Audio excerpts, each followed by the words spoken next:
Iron deficiency एक बहुत common मसला है। हर हुँ, दूसरी औरत जो मेरे पास भी वेट लॉस के लिए पीसीओएस के लिए आती हैं क्लाइंट्स, तो आयरन डेफिशिएंसी सबसे कॉमन प्रॉब्लम होती है। हुँ, ड्राई फ्रूट्स, नट्स, खजूरें, ये चीज़ें जब आप डेली बेसिस पे नहीं खा रहे तो फिर आयरन डेफिशिएंसी होगी। आयरन बेसिकली आपका ब्लड बनाती है, हुँ, आपके रेड ब्लड सेल्स बनाती है, और ब्लड आपका बनता है तो आपकी स्किन भी फ्रेश रहती है। आयरन की कमी है, विटामिन सी की कमी है, तो आपका इम्यून सिस्टम वीक होगा। और हमारे आजकल इर्द गिर्द इतनी सारी बीमारियां हैं, नई से नई बीमारियां, वायरसेस जो हैं वो आ रहे हैं, तो आप फौरन से वो वायरस कैच करेंगे। फ्लू, कोल्ड, कफ आपको बहुत फ्रीक्वेंट हुँ, होगा। हुँ, तो ये सारे मसले मसाइल तभी होंगे जब आपकी डेफिशिएंसीज होंगी। डाइट प्लान हमेशा ऐसा रखें आप, जो स्मॉल फ्रीक्वेंट मील्स हुँ, होते हैं, आप एक टाइम पे बड़ा मील ना लें, 5 से 6 छोटे मील्स में उसको डिवाइड करें। चिकन, मटन, फिश जो है आजकल सीजन भी है तो वो हुँ, लाजमी इस्तेमाल करें, आयरन की बहुत अच्छी सोर्स है। ग्रीन लीफी वेजिटेबल्स जो होते हैं ना, वो न्यूट्रिएंट्स का बहुत अच्छा सोर्स है। आयरन की तो हमने काफ़ी बात की हुँ। ही है, लेकिन उसके अलावा पोटेशियम इनके अंदर बहुत ज़्यादा होता है। वेट लॉस में भी हेल्प आउट करता है या नहीं करता? डेफिनेटली वेजिटेबल्स और फ्रूट्स तो मशहूर हैं वेट लॉस के लिए ना। अच्छा, अमूमन ख़वातीन में ये देखा जाता है कि वो आयरन डेफ़िशिएंट होती हैं। हम्म। तो आयरन डेफ़िशिएंसी की रीज़न्स क्या-क्या होती हैं? हम ऐसी कौन-सी गलतियाँ ख़वातीन कर जाती हैं जिससे वो आयरन डेफ़िशिएंट हो जाती हैं? हम्म। अच्छा, आयरन डेफिशिएंसी एक बहुत कॉमन मसला है। हर हुँ, दूसरी औरत जो मेरे पास भी वेट लॉस के लिए पीसीओएस के लिए आती हैं क्लाइंट्स, वो जब मैं उनकी लैब्स देखती हूँ, मेडिकल रिपोर्ट्स देखती हूँ, तो आयरन डेफिशिएंसी सबसे कॉमन प्रॉब्लम होती है। और कंसल्टेशन के दौरान, सवाल जवाब के दौरान पता चलता है, चिकन तो खा लेते हैं, मटन, बीफ वगैरह वो नहीं खाते, पसंद नहीं है। बिल्कुल, अंडे बिल्कुल, पसंद बिल्कुल। नहीं है। सो जो आयरन रिच फूड्स हैं, जब आपकी डाइट में वो नहीं होंगे, हुँ, ड्राई फ्रूट्स, नट्स, खजूरें, ये चीज़ें जब आप डेली बेसिस पे नहीं खा रहे तो फिर आयरन डेफिशिएंसी होगी। और कुछ ऐसे हम सप्लीमेंट्स भी यूज़ करते हैं, जैसे कैल्शियम सप्लीमेंट्स हम हुँ, यूज़ करें, तो कैल्शियम और आयरन जो है वो आपकी बॉडी में इकट्ठे अब्जॉर्ब नहीं होते। तो कोशिश करें कि आयरन और कैल्शियम वाली चीज़ें इकट्ठे आप ना लें, या अगर सप्लीमेंट्स भी यूज़ करें तो ये 2 सप्लीमेंट्स आप एक साथ इस्तेमाल ना करें। राइट। जी। तो इसके सिम्पटम्स क्या-क्या होते हैं? हमें कैसे पता चलता है कि हमारी बॉडी में आयरन की कमी हो रही है? हुँ। आयरन बेसिकली आपका ब्लड बनाती है, हुँ, आपके रेड ब्लड सेल्स बनाती है, और ब्लड आपका बनता है तो आपकी स्किन भी फ्रेश रहती है। तो जब आयरन की कमी होगी, ब्लड सही तरह से नहीं बनेगा, तो सबसे पहले आपकी स्किन पेल होगी, हुँ, और फटीग रहेगी, आप थका-थका फ़ील करेंगे। तो ये सारे सिम्पटम्स आपको बताते हैं कि आपको आयरन की डेफ़िशिएंसी है। लेकिन हमेशा सिम्पटम्स पे सिर्फ़ रिलाय नहीं करना होता, हमेशा अपना लैब टेस्ट आप करवाएँ दैट आयरन इज़ का। Very important. हाँ, आयरन का आप टेस्ट करवाएँ, और फिर आप कह सकते हैं कि आपको आयरन की डेफ़िशिएंसी है या नहीं। But only symptoms can not tell you कि आप आयरन डेफ़िशिएंट हैं। राइट। तो आयरन की डेफिशिएंसी से बीमारियां भी बहुत सारी पैदा होती हैं, तो वो हुँ। कौन कौन सी बीमारी हैं? देखिए, जब आप आयरन या किसी भी मिनरल की डेफिशिएंसी होगी तो आपका इम्यून सिस्टम जो है वो हम्म, अफेक्ट होगा। बिल्कुल उसको वीक हो जाएगा। उसको काम करने के लिए ये हम्म, न्यूट्रिएंट्स चाहिए, सारे विटामिन सी चाहिए, आयरन चाहिए।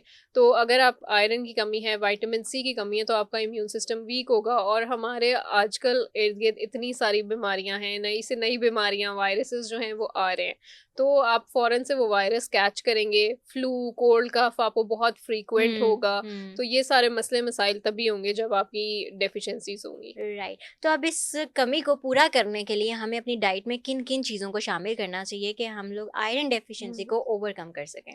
न्यूट्रिशन की फील्ड में एक टर्म इस्तेमाल की जाती है, varied and a balanced diet. Hmm, यानी हमारे डिफरेंट फूड ग्रुप्स हैं, सीरियल्स हैं, फ्रूट्स हैं, वेजिटेबल्स हैं, मीट, डेयरी, ये 5 हैं हमारे जो फूड ग्रुप्स हैं। इनमें से आप सब कुछ लेंगे तो वो वेरीड डाइट है, हम्म, वैरायटी ऐड करिए आपके खानों में। और बैलेंस्ड क्या होगा, अगर ये आप सारी चीज़ें पोर्शन कंट्रोल करके लेंगे। सो इसी सारी वेरीड और बैलेंस्ड डाइट को हम हेल्दी डाइट बोलते हैं। राइट, तो राइट। आप एक दिन में फ्रूट्स भी खाएँ, वेजिटेबल्स भी हम्म, खाएँ, लेकिन उसकी क्वांटिटी आपको देखनी है। फ्रूट्स 4 से 5 एक दिन में आप ले सकते हैं, वेजिटेबल्स हैं तो 4 से 5 कप जो है, हम्म। वो आप वेजिटेबल्स के ले सकते हैं। इसी तरह रोटी, राइस वो भी आप खाएँ, राइस थोड़े से कम खाएँ, रोटी बेशक आप नॉर्मल उस तरह खा सकते हैं। इसके अलावा नट्स जो हैं, हैंडफुल ऑफ नट्स लाज़मी एक दिन में इस्तेमाल करें। राइट। तो हुँ, अगर मैं आपसे एक जेनेरिक सा डाइट प्लान हुँ, पूछूं कि जो आयरन डेफिशिएंट होते हैं लोग, हुँ, उनकी अगर डाइट प्लान की बात करें तो किस हाँ, किस तरह से उन्हें अपने दिन का आगाज करना चाहिए और क्या क्या हुँ। चीज़ों का इस्तेमाल करना चाहिए? बिल्कुल, उसमें ये है कि डाइट प्लान हमेशा ऐसा रखें आप, जो स्मॉल फ्रीक्वेंट मील्स हम्म, होते हैं, आप एक टाइम पे बड़ा मील ना लें, 5 से 6 छोटे मील्स में उसको डिवाइड करें। सबसे पहले आप जब सो के उठते हैं तो प्री ब्रेकफास्ट हमारा एक हुँ, स्नैक होता है, आप वो ले सकते हैं। उसमें अब जैसे अगर आयरन की डेफिशिएंसी है तो ड्राई फ्रूट्स आप लें, जैसे फिग्स हैं, हुँ, इंजीर, हुँ, उसका आप इस्तेमाल करें। आप उसको पानी में रात को भिगो के भी रख सकते हैं और वैसे भी आप उसको ले सकते हैं। एक दिन में 2 फिग्स आप लें। ठीक उसके है। अलावा नाश्ता जो है वो बिल्कुल भी स्किप ना करें।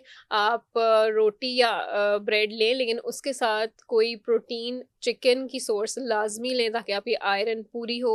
जैसे आप अंडा लाजमी लें, आप कोई चिकन का अगर सालन है उसकी बोटी ले लें, या हुँ, शामी कबाब घर में बने हुए होते हैं वो आप ले सकते हैं। फिर उसके अलावा आप दूध का इस्तेमाल करें, दही का इस्तेमाल करें। इसी तरह लंच में भी आप जो है वो ग्रीन लीफी वेजिटेबल्स होते हैं, पालक है उसका इस्तेमाल करें, कॉलीफ्लावर है, हुँ, ब्रोकली है, ये सारे आयरन रिच फूड्स हैं। तो ये आप अपने लंच और डिनर में, और हर जो मील है उसमें प्रोटीन आपने अच्छी रखनी है। चिकन, मटन, फिश जो है आजकल सीज़न भी है तो वो हुँ। लाज़मी इस्तेमाल करें, आयरन की बहुत अच्छी सोर्स है। ग्रीन वेजिटेबल्स का इस्तेमाल भी हुँ, अब लोग वैसे देखा जाए तो बहुत ही कम करते हैं और हमारी जो हुँ। नौजवान नस्ल है वो सब्जियों से वैसे ही बहुत ज़्यादा हाँ, भागती है। भागती है। तो ग्रीन वेजिटेबल जैसे पालक हो गई, साग हो गया, मेथी हो गई, हुँ। इसकी हमारे लाइफ़स्टाइल में और हमारी हेल्थ के लिए क्या इम्पोर्टेंस है? ग्रीन लीफी वेजिटेबल्स जो होते हैं ना वो न्यूट्रिएंट्स का बहुत अच्छा सोर्स है। आयरन की तो हमने काफ़ी बात की हुँ, ही है, लेकिन उसके अलावा पोटेशियम इनके अंदर बहुत ज़्यादा होता है, मैग्नीशियम बहुत ज़्यादा हुँ, होता है, और ये सारे जो न्यूट्रिएंट्स हैं बहुत फ़ायदेमंद आपके लिए साबित हो सकते हैं। एक गलती जो हम यहाँ पे करते हैं, हुँ, पकाने का हमारा जो तरीका है ना बिल्कुल। वो इतना अच्छा नहीं है। हम जो उसके सारे फ़ायदे हैं ना वो उठा नहीं पाते, क्योंकि हम हुँ, उसको इतना हाई फ्लेम के ऊपर और उसके अंदर इतना ज़्यादा ऑयल डाल के घंटा उसको हम पकाते रहेंगे, इतनी हाई हीट पे वो सारे न्यूट्रिएंट्स उसके ख़त्म हो जाते हैं। तो हुँ, कोशिश करें इनको फ्रेश या रॉ फॉर्म में, सैलेड की फॉर्म में आप खाएँ, हुँ। स्टीम कर लें, थोड़ा-सा बॉयल कर लें। उस तरह से अगर आप खाएँगे तो आपको इसके न्यूट्रिएंट्स जो हैं वो ज़्यादा मिलेंगे। राइट, तो ये वेट लॉस में भी हेल्प आउट करता है या नहीं करता? डेफिनेटली वेजिटेबल्स और फ्रूट्स तो मशहूर हैं वेट लॉस के लिए ना। इनका इस्तेमाल आप जितना करेंगे वो अच्छा होगा, क्योंकि इनमें फाइबर होता है। हुँ, फाइबर आपको वेट लॉस के लिए चाहिए, वो आपकी बॉडी में से कोलेस्ट्रॉल भी फाइबर रिमूव करता है। तो जितना आप फाइबर इनटेक करेंगे वो आपके लिए अच्छा है, लेकिन फाइबर जब आप बढ़ाते हैं तो उसके साथ वाटर इनटेक आपको लाजमी बढ़ानी है, अदरवाइज कॉन्स्टिपेशन होने का चांस होता है। राइट, और ये जो पालक के साथ जो आलू डाल के अच्छा खासा हम्म। ऑयल मिला के हम लोग हाँ। खाते हैं, उससे अवॉइड करना हाँ, चाहिए। क्योंकि हमारा फोकस सिर्फ टेस्ट पे होता है, हेल्थ पे नहीं होता ना कि बिल्कुल, वो बिल्कुल। हमारे लिए हेल्दी है या नहीं। राइट।